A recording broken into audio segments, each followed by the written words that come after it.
outdoorsman who loves the fields and streams that filter through this land of ours and fill a sportsman's dreams. Enjoy what nature holds for us, her bounty never ends.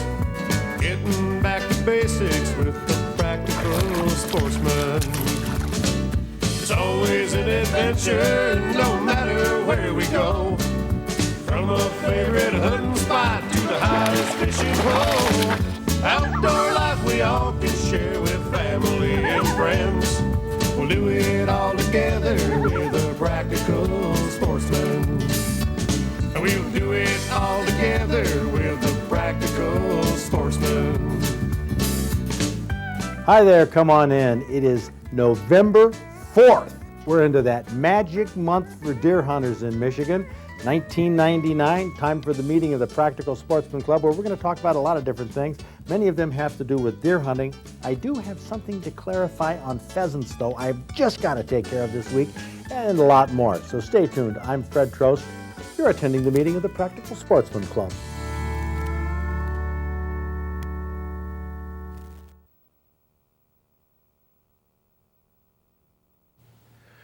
Well, let's go take a look at this deer inside here. Okay, let's. We don't dare go inside.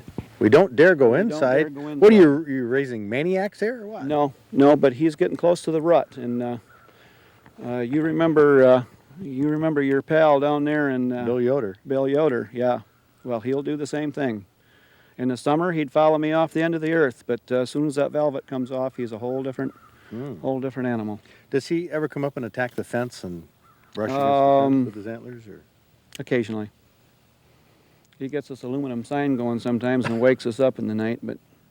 The sign identifies these pens as ones owned by Rick and Carol Bears. They live near Cadillac and raise the buck that I showed a photo of on a show in September.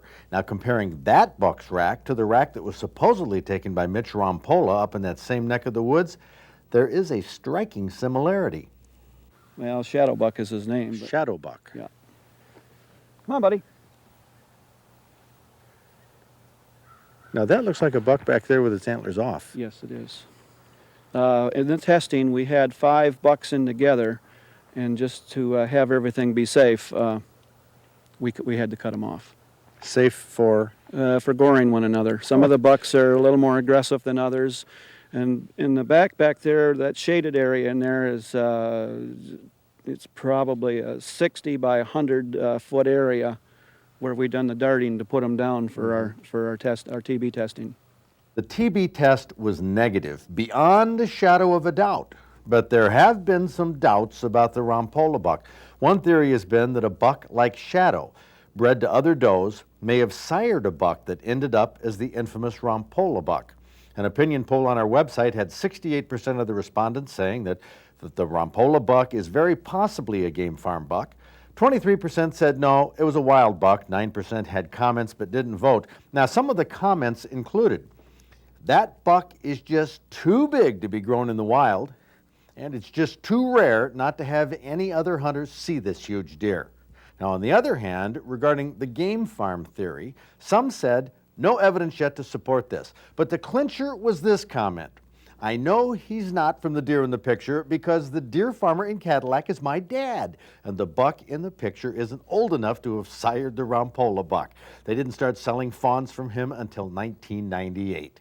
Well, there still is a shadow of a doubt about the authenticity of the Rompola buck, but apparently Shadow the buck is not the shadow of doubt in this case.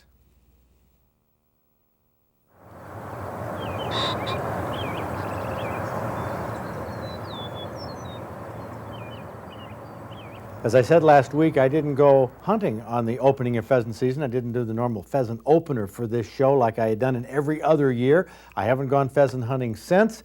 I did talk to a number of hunters who called me or who have written or emailed as to their theories as to what happened to the pheasants in Michigan, and virtually all of them went along the lines of this voicemail I got on Friday morning. This is Matt Brown calling from Bad Axe. I just watched the Sportsman show tonight on pheasants and stuff, and I think the biggest problem with the pheasant population is that the raccoon, the fox, and the coyote, and possums and that eat the eggs, their population is so high, and nobody's hunting them because they're not worth anything. And I think that's the biggest problem with the reason why the pheasant population is so far down. Well, that's the consensus. That's been my attitude for a long time. In Eric Sharp's column on October 21st, he talked different reasons why pheasants have declined, and he quoted Pete Squibb from the DNR. Now, Pete Squibb is the guy who went over to China to get the Sichuan pheasants back in the 80s, and this is what Pete said about pheasants. He said, pheasants do best where there are large connected areas where they can feed and nest and hide. We know winter is when we lose most hens to predators, mostly hawks and owls. And since 1960, we've created a lot more places where pheasants find themselves in that situation by breaking up chunks of good habitat. So even the DNR is acknowledging that predators do play a role in the decline of pheasants. I think that's just a start. I think it plays a lot bigger role than many people have been willing to admit over the past 10 or 15 years. But now, I mentioned last week there wasn't much coverage in the papers about pheasant hunting. Finally, October 31st, it came out. Dave Ritchie had a column in the Detroit News. It said, "Pheasant Search a Soaring Success." I don't know about that headline, a soaring success. Well, his article was not about pheasant hunting out in the wilds or on state land. His article was about pheasant hunting on preserves. He hunted on the Rooster Ranch, Kim Anthony's Rooster Ranch. You may have seen that on Rob Trott's show numerous times. And Dave Ritchie concluded in his article, should Michigan's native pheasants continue their downward spiral, a shooting preserve like the Rooster Ranch may be the only viable option for future sportsmen. And I'm beginning to think a little differently about that too. With hardly any pheasants around, that doesn't sound too bad. By the way, I got to point this out. Look at this cut line under this picture of the guy who has the pheasant and his dogs. It says, Bob Cook of Clinton Township celebrates a catch with his co-hunters. A catch? I tell you, the guy whoever writes these captions for the Detroit News is obviously not a hunter. We don't call it a catch. That's in fishing. No. Anyway, what is the secret to pheasant hunting in the 1990s? Pay attention to me here. I say it's having a well-oiled location. Honestly. Well, we're surrounded with beans here, and we got here just before dark, and right in from where we're at, we saw 2 roosters go down. So this is where we're going to start. You're talking last night. 2 years ago, on October 20th, I hunted with Mark and John in what I knew was a better-than-average location, and that's putting it mildly. Well, we won't really pinpoint where we are, except the oil wells in the background. Might give kind of gives it away. Gives it away, but we won't give Somewhere in Isabella County. How's that? Okay. Now, what is the strategy? I downplayed the significance of the oil wells to our opening day of pheasant season in 1997, but the link is important. I heard that another outdoor TV show did this year's pheasant opener from the same location, the one I was at in 1997, and this other TV show concluded that pheasant hunting was alive and well in the 90s thanks to the special management programs by Pheasants Forever on this property. And this is where the oil wells come in. I wondered in 1997 how anyone could afford to take some pretty valuable land and develop it in a way that made the pheasant hunting better. I mean, it's only a 3-week season. Your average farmer who's struggling to make ends meet cannot afford to change his farming for pheasants. Few people can afford to take hundreds of acres of land and manage it for pheasants. How is our host able to do it? Those oil wells, they've pumped enough black gold that John could retire.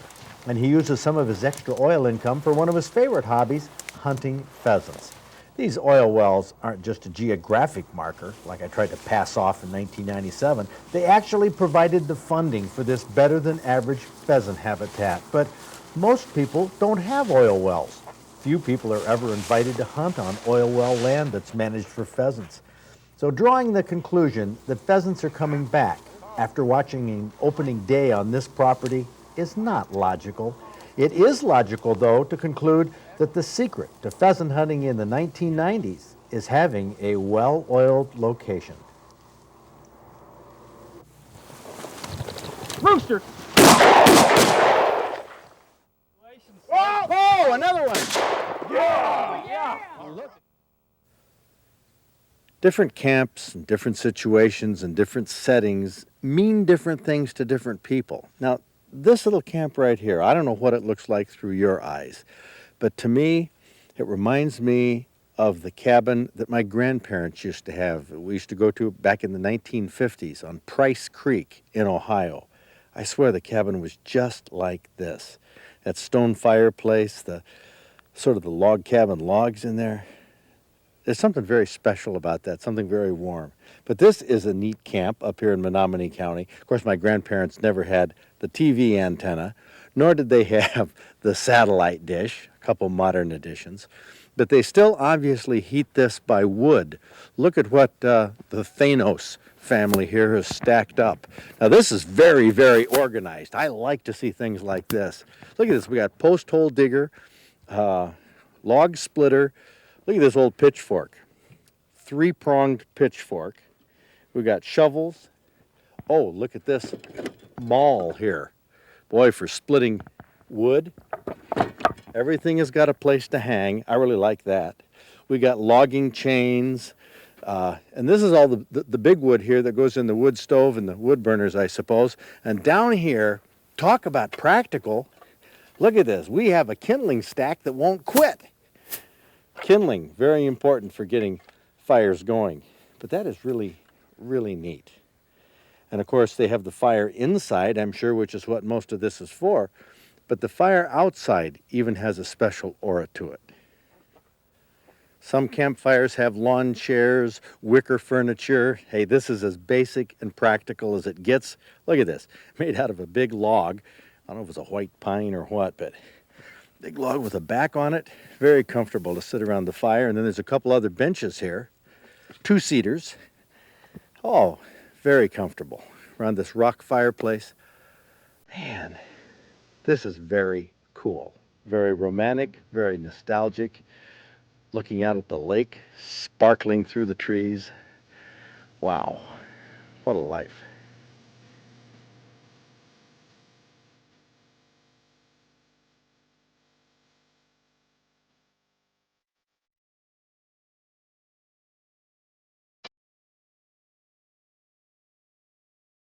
I had my personal way. Wow. I'll tell you what my personal view is. I'm 49 years old and I hunted with my dad for many years with no bait whatsoever. We had to hunt sign, trails, funnels, whatever the terrain involved, whatever the area involved, and that was hunting. We're baiting now. We're not hunting. We're just sitting over bait and killing what walks in. You know. No. I'm not anti-baiting. Don't get me wrong. Hold on. Don't get me wrong. We're just sitting there and killing what walks in. Well, Do you know who's watching? We got viewers in Detroit and all that who were saying, no kidding. That's what those hunters do? They just shoot whatever walks in? You want to rethink that? Well, okay, you want to rephrase it. Depending on what you're hunting with, what weapon, what season, and what the bag limit is, whether it be a doe or buck, whatever, obviously. But you know what I mean.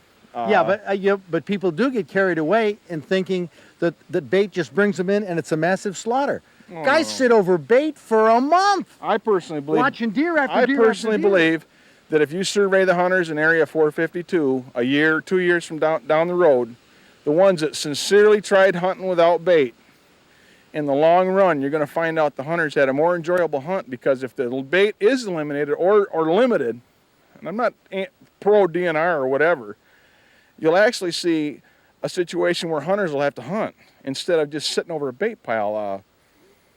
What's the matter with sitting over bait pile? There are hunters who don't like people to sit in a blind.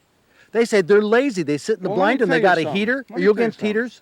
I got a 6-point buck 2 years ago. I carried my little tree seat around my waist. I walked out in the woods. I sat down up against a tree. No bait. I just found a runway, sat down. Luckily, a doe come out, and about 15 minutes later, this little buck come out, and I shot him. Okay? But I was more proud of that buck than some guy that's sitting in a tree with a $300 scent lock suit on, a $50 call, a set of horns, and all the high-tech stuff, and kills a 24-pointer. Because he's doing all this chicanery. So I'm sitting there being honest with my prey, and I'm killing it. But so what? Now, does that make That's you... hunting. But does that make you better? Does that No, mean we no, should that doesn't- outlaw the No. other guy? No, it doesn't mean you should outlaw the other guy, but you should at least make it in such a way where everybody's hunting on an even keel. Now, I can set up this electronic feeder, and I can be frugal with my money and my bait. I hope you have a great time this weekend when you get outdoors. It's a great place to be. See you next week. And we have a new hunter in the ranks. How old are you, Justin?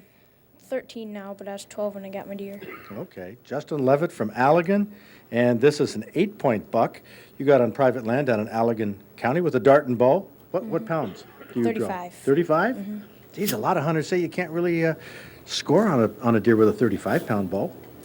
I did. You did, because you shot accurately, didn't you? Yeah, I shot right behind his left shoulder, and that's right where the arrow was. Outstanding. And that now, how much practice have you done before the season with your bow? I got a bow for Christmas when I was 10, and then I've been practicing for 2 years, and then I got a bow at my dad's, which is the one I shot him with, and I just practicing for that for like, I don't know, maybe like a week. A week? Kids can do that.